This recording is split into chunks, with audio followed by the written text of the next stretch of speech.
Bonjour. Et merci de nous accorder cet entretien qui est réalisé à l'occasion de la sortie de votre ouvrage, Le chouan du Tanganyika. Avant de parler de ce livre, précisons que ce n'est pas votre première parution, votre premier ouvrage, il y en a eu d'autres avant. Est-ce que vous pouvez nous donner une petite biographie de ce que vous avez fait jusqu'à présent? Écoutez, voilà, je suis prêtre catholique, je suis du diocèse de Bourges, et tout au long de mon ministère, j'ai partagé mon ministère entre mes activités pastorales et puis des recherches qu'on dira, pour faire vite, érudites. Enfin, voilà. Donc j'ai publié surtout dans le domaine de la spiritualité, des traductions de l'anglais et de l'italien. Sur des thèmes de spiritualité, j'ai donc publié environ une dizaine d'ouvrages ainsi, parce que j'estime la traduction, c'est presque de la création au fond. Hein. Voilà. Et donc le dernier livre que je voudrais peut-être évoquer en ce temps où nous approchons de Noël est un livre qui s'appelle Jésus vivant en Marie, rien à voir avec le livre dont nous allons parler, et qui réfléchit sur le mystère de la vie à naître à travers la vie du Christ dans le sein de la Vierge Marie. C'est un thème extraordinaire qui a été travaillé par un théologien anglais, et c'est un très beau livre qui fait son petit bonhomme de chemin discrètement, mais c'est un sujet tout à fait émouvant, extraordinaire, et puis voilà. Défendre la vie, ça fait partie aussi des axes de mon ministère depuis bien des années. Très bien, ce ministère, donc, il s'est orienté géographiquement à partir de Bourges. Voilà, je suis originaire du centre de la France, j'ai fait des études de droit, j'ai été scout, j'ai un certain nombre d'activités de ce genre-là. Et puis dans mon ministère, j'ai à peu près fait tout, depuis les paroisses, les communautés religieuses, j'ai été enseignant dans un séminaire, voilà, et je me suis spécialisé dans les activités juridiques à l'intérieur de l'Église. Le droit de l'Église qu'on appelle le droit canonique, où j'ai exercé très longtemps. Très bien. On va seulement préciser, avant de parler précisément du livre, que cet entretien est totalement parallèle aux événements qui vous occupent médiatiquement aujourd'hui, ces temps-ci, et voilà, qu'il faut totalement dissocier cet entretien de ces événements. Voilà, les spectateurs trouveront peut-être une résonance dans vos propos, mais nous n'allons parler que du livre. Oui, il faut prendre les choses par le haut et surtout évoquer cette belle figure dont nous allons parler maintenant. Très bien. Donc voilà, vous êtes un homme de foi engagé, et nous ne nous rabaisserons pas donc, au niveau de ce lynchage médiatique qui a eu lieu ces derniers temps. Alors, le chouan du Tanganyika, est-ce que vous pouvez, avant d'aborder les thèmes plus précis, nous en donner un aperçu général sans dévoiler aux futurs lecteurs l'intrigue de cette histoire très aventurière? Alors, je précise d'abord que ce n'est pas un roman, c'est une histoire entièrement vraie de la première à la dernière ligne, et c'est une histoire qui m'a été donnée par la Providence, je ne peux pas dire ça autrement. Hein. J'ai découvert ce personnage tout à fait extraordinaire, à cheval entre le 19 et le 21e siècle. Alors, qui est Léopold Joubert? Eh bien, il est originaire de l'ouest de la France, il est petit-fils de Chouan, d'où l'idée du titre qui m'est venue, et lui-même très engagé dans les grands combats, on va le voir, du 19e siècle, du côté de l'Église, et également de la monarchie, de la Restauration, etc. Mais c'est pas l'essentiel de son destin. En fait, son destin commence en 1860, lorsque, élève dans un collège de l'ouest de la France, il quitte ses études pour s'engager dans les armées pontificales. Depuis quelques années, une grande tension règne entre le royaume de Piémont au nord de l'Italie et les États pontificaux, et finalement, le pape a décidé, à travers ses conseillers, d'opposer une certaine défense à cette offensive en direction, bien sûr, des États pontificaux, mais au-delà, on le verra, les objectifs sont plus profonds, c'est de s'attaquer à l'Église, c'est s'attaquer à la tradition, c'est s'attaquer à une certaine vision du monde que la société moderne rejette, c'est clair, il faut le dire les choses. Joubert, donc, à 18 ans à peine, s'engage, il va faire une carrière de 10 ans dans les armées pontificales, il va franchir tous les degrés de la hiérarchie militaire, il terminera en 1870 avec le grade de capitaine. Et à la suite de cela, comme on le sait, La guerre de 1870 va éclater. Les Italiens vont en profiter pour prendre Rome. Les Zouaves vont rentrer en France pour défendre la patrie en danger. Ils combattront pendant 5 ou 6 mois pour tenter d'arrêter l'offensive prussienne, allemande. Joubert va participer à ces combats. Et puis, après la défaite, il rentrera dans ses foyers. Il mènera quelques années la vie d'un agriculteur de l'ouest de la France, près de Nantes, toujours engagé avec ses anciens compagnons dans la vie politique. Mais en fait, visiblement, il s'ennuie. Il cherche un autre destin. Et il va lui être donné par le grand élan missionnaire qui traverse la France à cette époque-là. Des milliers de religieux, de religieuses, de prêtres partent annoncer l'évangile, mais ils ont besoin aussi d'une aide matérielle, et Joubert va se proposer, ou va être appelé à devenir un aide laïque dans le domaine de la logistique, de l'appui matériel et de la défense, comme ancien officier, au service des religieux qu'on appelle aujourd'hui les Pères Blancs et qui s'appellent les missionnaires d'Afrique. Et ça va être son destin. Il va donc partir en Afrique, il fera un premier séjour, puis un deuxième. Son rôle, c'est construire, bâtir, défricher, et se battre aussi pour protéger les premières communautés chrétiennes autour des Grands Lacs contre les esclavagistes. Il fera le coup de feu à plusieurs reprises, et puis finalement, les choses s'apaiseront, et il s'installera définitivement, faisant le choix de s'enraciner complètement, en épousant une Africaine. Il va donc épouser Agnès, dont il aura 10 enfants, dont 2 deviendront prêtres catholiques, et il mourra paisiblement, entouré de l'affection de ses voisins, de ceux à qui il a apporté le Christ, de sa famille nombreuse, en 1927, sur les bords du lac Tanganyika.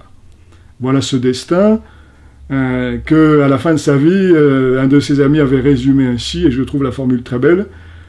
Joubert a commandé, mais il a surtout servi Dieu, l'Église et les pauvres tout au long de sa vie, et c'est ça qui en fait un personnage étonnant. Alors le premier contexte de toute cette trajectoire est italien. Donc quelles sont les forces qui entrent en action dans ce contexte italien ? Ce qui m'a paru intéressant, c'est que Joubert, c'est un témoin engagé. Mais non seulement il est engagé, c'est un homme de conviction, un homme de foi. Il sera surnommé dans l'unité le Saint, avec affection d'ailleurs, parce qu'il y a un grand élan spirituel aussi chez ces jeunes gens. Il est le témoin engagé de ce qu'on appelle l'unité italienne. Lui, il est français, catholique, mais il est amené à être plongé au milieu du grand combat qui oppose le pape, le bienheureux pape Pie IX, et les tenants de l'unité italienne, au milieu duquel surgissent 3 figures. Il y a le Premier ministre italien, Cavour, le roi, dont il est le Premier ministre, Victor Emmanuel, et puis un personnage que tous les Français connaissent, puisque dans chaque ville de France on trouve une rue ou une place à son nom, c'est Giuseppe Garibaldi. Et donc, à travers Joubert, à travers les yeux de Joubert, à travers son destin pendant ces années de lutte, j'ai voulu aussi expliquer à des Français, à des plus jeunes qui ne connaissent pas cette histoire, et puis à tous ceux qui sont, on dira pas le mot de victime, mais qui sont uniquement dans l'histoire officielle, que derrière l'histoire officielle, il y a une autre histoire, sourcée, documentée, argumentée, et qui permet de jeter un œil nouveau sur cette unité italienne. Alors je ne veux pas dévoiler mon sujet, je veux aussi évidemment inviter les lecteurs à découvrir cette histoire, mais ce qu'on peut dire en gros, si vous voulez, c'est que Garibaldi, au fond, est l'idiot utile de forces obscures qui le manipulent, au service non pas de la liberté, comme il s'est présenté, mais au fond, finalement, comment dire les choses, du progrès, des grandes forces de la banque, de l'industrie naissante, pour faire sauter les 2 principaux obstacles qui se dressaient sur la marche dite du progrès en Italie, à savoir les États pontificaux et le royaume de Naples, au sud extrême de l'Italie. Et Garibaldi va être l'instrument de ses pouvoirs pour détruire les États pontificaux et détruire le royaume de Naples. Voilà un petit peu, je crois, les grands enjeux, et j'ai essayé de manière simple, je ne suis pas un historien professionnel, mais je suis un historien amateur passionné, de montrer que derrière l'histoire officielle, derrière les plaques de nos rues, derrière l'espèce d'icône du progrès que représente Garibaldi, il y a autre chose, il y a d'autres personnages. Et il me semblait intéressant que Joubert soit pour nous le témoin engagé de cette histoire. Vous venez de parler de Garibaldi qui, sous couvert de forces obscures, agirait en Italie. Est-ce que vous pouvez nous dévoiler, sans vous indiquer toute la trame de votre ouvrage, concernant cette époque, la nature de ces forces obscures? Alors là, il faut se tourner vers un deuxième personnage qui est derrière, qui s'appelle Cavour, le comte Cavour, qui est un personnage tout à fait emblématique, et ceux qui nous écouteront, qui nous feront l'honneur de nous écouter, vont comprendre quand je vais présenter le personnage. Il est né à Genève. Il parle français, d'une vieille famille savoyarde de langue française, et il est élevé à l'Académie militaire de Turin. Et après une très brève carrière militaire, il s'engage dans les affaires. Et il devient un grand industriel piémontais, et il est lié à la Banque internationale suisse, italienne et anglaise. Donc, je pense que chacun peut déjà entrevoir les circuits d'influence, les gens avec qui Cavour travaille fondamentalement, et ainsi que, évidemment, il faut les évoquer ici, tous les cercles de pensée, comme on dit habituellement. Oui, il y a derrière aussi tout un mouvement intellectuel. Alors, quelles sont les relations exactes entre ce mouvement intellectuel, ces groupes de pensée, en particulier tous les mouvements francs-maçons, les loges maçonniques, la grande finance internationale, bancaire, etc.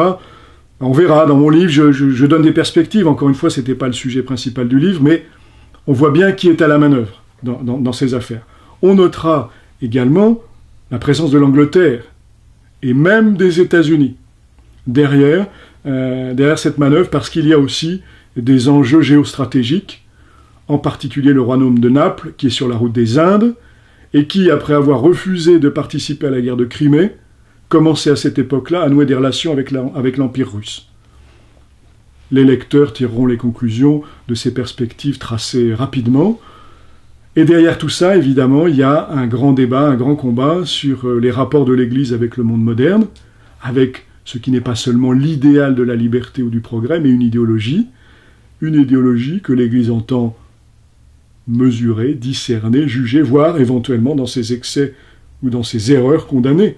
Et c'est exactement ce que fera le pape Pie IX dans son fameux syllabus, qui lui vaudra des campagnes médiatiques et je dirais les insultes, le déchaînement, le lynchage médiatique avant l'heure, à l'occasion de cette dénonciation des erreurs du monde moderne. Et au fond, vous voyez qu'en partant de la géographie jusqu'aux enjeux spirituels, on voit de quoi Léopold Joubert a été le témoin, engagé encore une fois et combattant. Des points qui font résonance aujourd'hui à de nombreuses situations, qu'elles soient religieuses, géostratégiques ou purement politiques. Voire économiques ou financières. Oui, je crois qu'il est aussi parfois, de temps en temps, du rôle d'un prêtre de lier aussi ces questions-là, sans prétendre à l'expertise, en orientant évidemment vers le sens spirituel des choses, sur l'histoire, le sens de l'histoire, mais au fond, tout est lié d'une certaine façon. Le grand combat spirituel, il se passe dans le monde. Et c'est aussi, je pense, un des intérêts de ce livre. Encore une fois, j'explique ça de manière, je pense, assez lisible, et chacun pourra se faire une idée. Et puis, je pense aussi qu'on ne pourra pas me contester que tout ça est sourcé dans des historiens tout à fait reconnus et officiels, et à travers des documents d'histoire irréfutables. Après l'Italie, retour en France, et c'est dans le contexte historique de la guerre face à la Prusse que se situe la trame de votre ouvrage. Donc le destin de Joubert va basculer en 1870, comme celui des États pontificaux, comme celui de l'Église, puisque vous savez que les Italiens du Nord, les Piémontais, le roi Victor Emmanuel, vont s'emparer de la ville de Rome et en faire la capitale du nouveau royaume d'Italie. Les soldats étrangers qui sont à Rome sont renvoyés dans leur foyer, d'autant plus, pour les Français en tout cas, que la guerre a éclaté à l'été 1870, et que les membres français de l'armée pontificale ont le souhait de venir défendre la patrie en danger. Et donc, le désir de cette troupe, c'est de combattre ensemble, côte à côte, comme ils l'ont fait depuis 10 ans, mais pour une autre cause, aujourd'hui, qui est celle de la France. Puisqu'ils ont toujours uni dans leur combat, leur foi catholique, la France, et qu'ils vont pouvoir le réaliser à cette occasion-là, puisque, évidemment, nous vivons les heures dramatiques de la grande défaite et de la grande guerre entre la Prusse et la France. Donc le capitaine Joubert est témoin de cette époque de guerre, et aussi le témoin d'enjeux qui transcendent un peu ce contexte historique, et qui a trait avec le délitement de nos élites et d'autres points que vous souhaitez soulever. Alors, ce dont je me suis rendu compte, c'est que, là aussi, il y a les faits militaires de la guerre de 70. Cette défaite, aussi, la première grande défaite de la France avant celle de juin 40. Et là aussi, Joubert était témoin engagé, c'est-à-dire qu'il met sa peau au bout de ses idées. La défense de la patrie, ce n'est pas seulement dans les symboles affichés, c'est aussi donner sa vie, accepter de verser son sang. Et il désirera le faire vraiment... même si la cause était entendue et la guerre perdue déjà largement. Ce qui est intéressant aussi, c'est de voir, c'est que ces hommes-là sont des hommes aussi qui réfléchissent, et que ce qu'ils voient sous leurs yeux en ces heures terribles, c'est aussi l'effondrement d'une société dont ils ont dénoncé toutes les tares. Parce qu'enfin, il faut quand même... évidemment, c'est une période de l'histoire que personne ne connaît. Moi, le premier, avant de m'y intéresser, je ne connaissais rien du tout du Second Empire.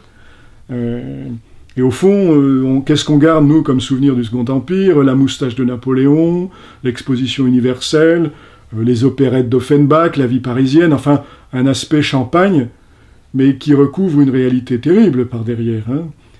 C'est d'abord la révolution industrielle, c'est la naissance de la classe ouvrière, l'exploitation de la classe ouvrière, le grand capitalisme impitoyable, et puis, au-delà de ça, c'est aussi une société dont le nouveau dieu est devenu l'argent.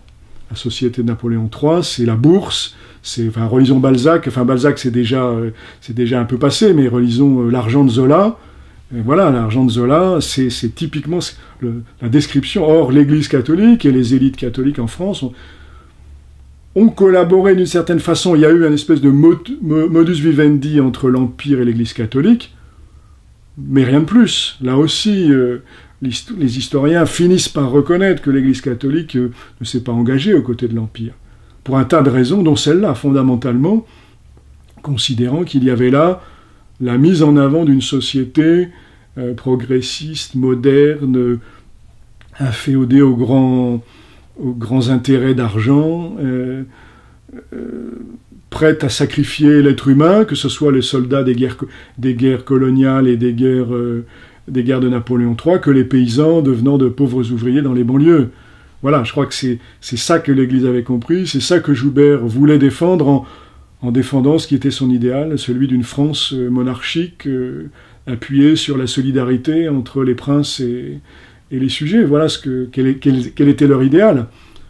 Peut-être certains diront que ça a été perdu d'avance, mais en tout cas, derrière ça, il y avait vraiment la dénonciation de la pourriture de l'Empire et de ce qu'il représentait, et dont la défaite et l'écroulement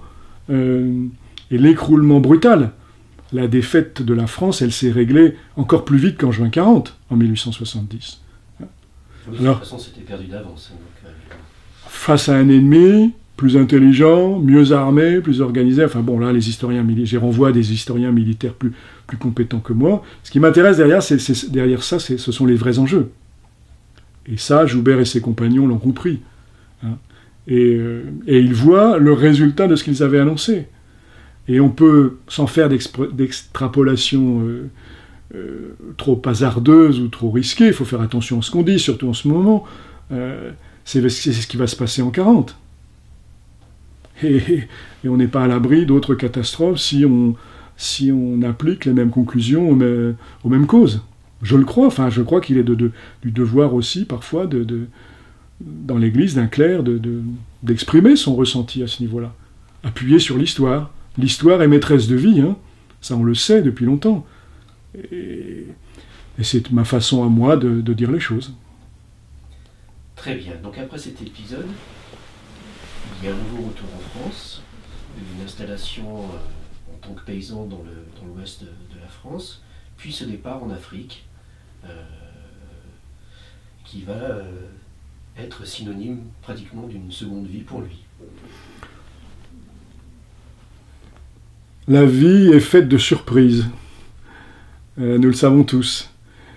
Et en fait, Joubert est rentré chez lui, voilà, et puis a repris son destin d'agriculteur, de paysan, de chrétien, de catholique engagé. Et puis un jour, il a reçu la sollicitation d'un personnage tout à fait étonnant, que j'ai appris à découvrir aussi à cette occasion-là, qui est le cardinal Lavigerie.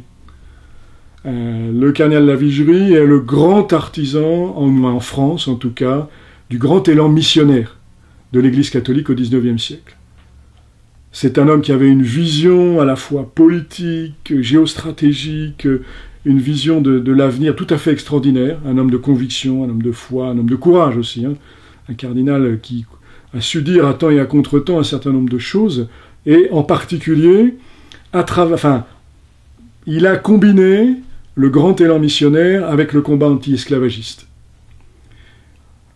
L'esclavage a été supprimé, on ne reviendra pas sur l'histoire de l'esclavage, disons l'esclavage européen, mais en fait, la suppression de l'esclavage, et d'ailleurs je l'évoque parce que c'est une question passionnante, je l'évoque aussi un peu dans l'ouvrage, la question de la suppression de l'esclavage européen ne résout pas les problèmes, et n'est pas forcément une solution qui a apporté le bonheur à tous ceux qui l'a libéré, hélas.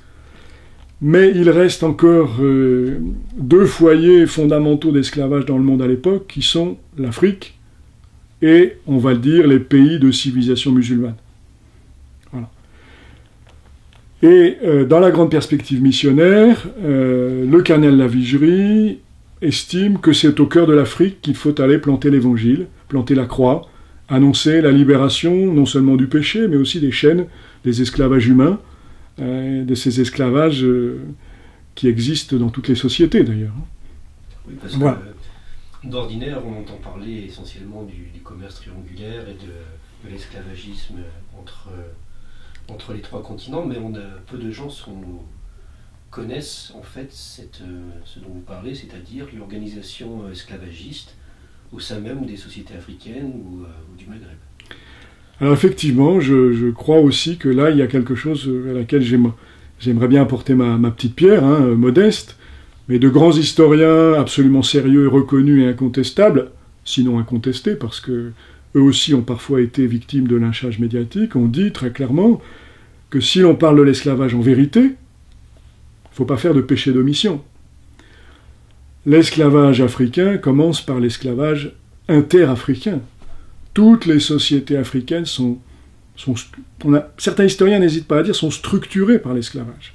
Les grands empires sahéliens et d'autres encore, voilà, l'esclavage fait partie du monde africain depuis très longtemps, et ce sont des Africains qui ont vendu, je dirais, j'allais dire leurs concitoyens pour faire vite, aux Européens pour le commerce triangulaire. Les Européens ne sont jamais allés chercher les Africains sur le continent. Ils se sont contentés de rester à la côte et on leur apportait ces pauvres captifs qui ensuite étaient déportés vers les Amériques.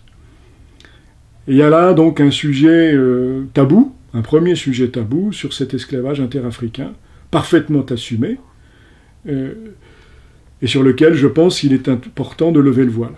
Un petit peu, à ma façon, modestement, mais tout simplement parce que la vérité rend libre, et que sur ces questions difficiles, traversées de névroses sociales et historiques, il faut dire la vérité, tout simplement. Et elle nous rendra libres, elle nous permettra de mieux nous comprendre et d'avoir de meilleures relations entre nous. Oui, et puis on voit dans ce que vous racontez, chronologiquement, que ce sont les hommes de vérité qui restent droits dans leurs bottes, qui font un peu l'histoire, même que ce soit à un haut niveau ou à un petit niveau. Mais ce sont eux qui écrivent l'histoire, ce ne sont pas les personnages soumis aux forces obscures dont on se souvient, mais ce sont plutôt les héros de la moralité qui nous permettent de nous élever et d'écrire une histoire saine. J'en reviens à cette parole de l'Évangile que je citais à l'instant, la vérité nous rend libres. Elle nous rend toujours libres. Même si elle a un prix, elle nous rend toujours libres. Et ce qui nous permet de passer au deuxième volet de cette histoire de l'esclavage autour de l'Afrique, c'est-à-dire l'esclavage lié au monde musulman au sens très large, parce que ça touche aussi bien le Maghreb que l'Afrique musulmane, ou que le Proche-Orient, la Perse, et tout le monde des différents empires, l'Empire turc, etc. Là aussi, il faut être à la fois nuancé, précis, dans une histoire longue, compliquée, et ne pas aller dans des raccourcis trop brefs qui mettraient de l'huile sur le feu. Mais la vérité oblige à dire de manière... Alors, pardon si je suis un peu trop caricatural, mais au fond, d'une manière ou d'une autre, qu'on le veuille ou non, l'esclavage fait partie des sociétés musulmanes. Et les sociétés musulmanes ne l'ont jamais rejeté, n'ont jamais condamné, ni dans leurs principes, ni dans leurs pratiques, encore moins, l'esclavage. L'esclave est un personnage, un élément essentiel de la société musulmane, avec un statut qui peut varier, avec des situations extrêmement étranges.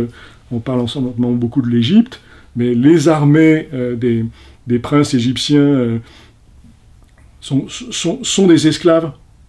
Les fameux Mamelouks sont des esclaves noirs. Ils ont toujours été l'épine dorsale des armées égyptiennes.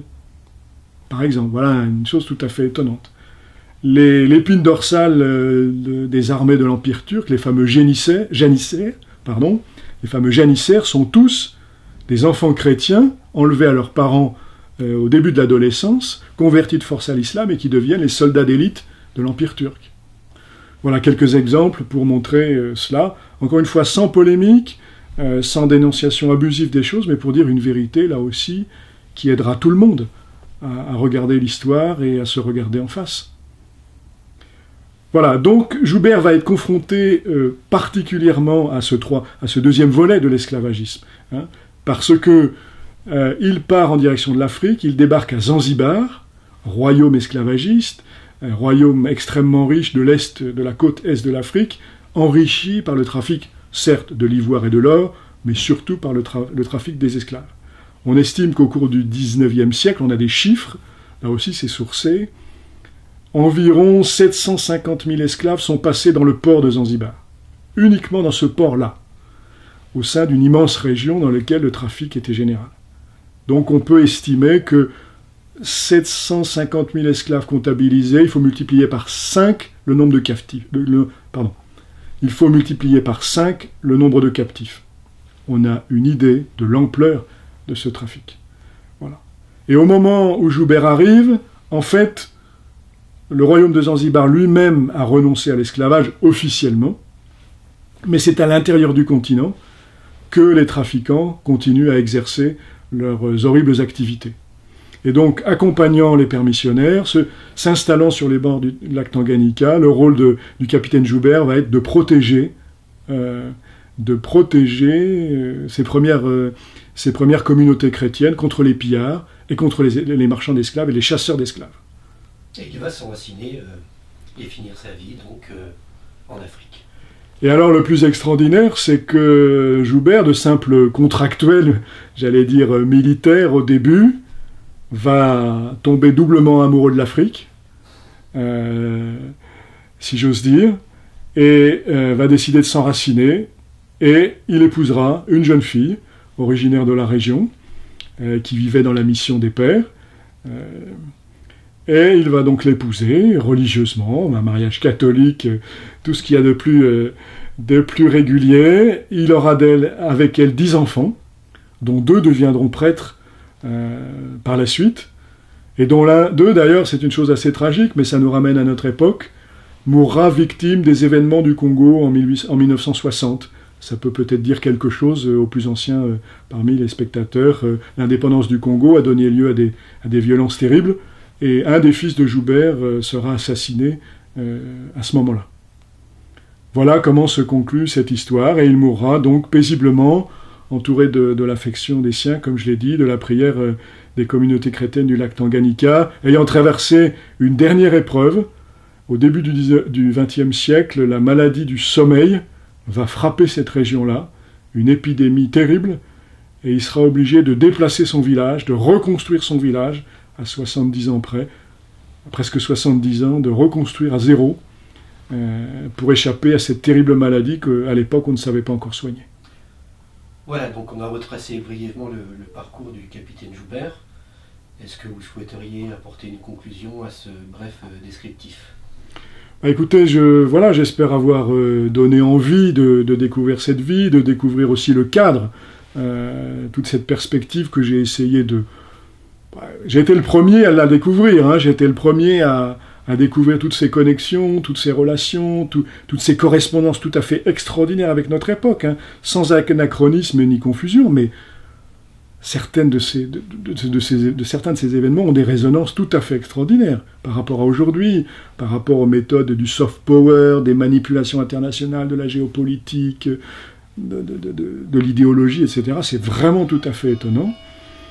Et puis, au fond, une petite dernière pensée en terminant, parce que tout le monde sait qu'aujourd'hui, cette région des Grands Lacs, le Nord Kivu, le Sud Kivu, la province du Tanganyika, en tout cas du côté du Congo, est frappée par d'autres troubles, d'autres malheurs.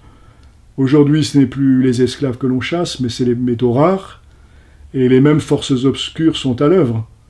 Là aussi, je renvoie les auditeurs à l'actualité, hélas, tragique de ce qui se passe, et donc je pense qu'on peut terminer par une petite pensée pour les gens de ces régions qui continuent à souffrir, et qui auraient besoin peut-être d'autres Joubert pour les aider. Voilà. Merci beaucoup. Merci à vous.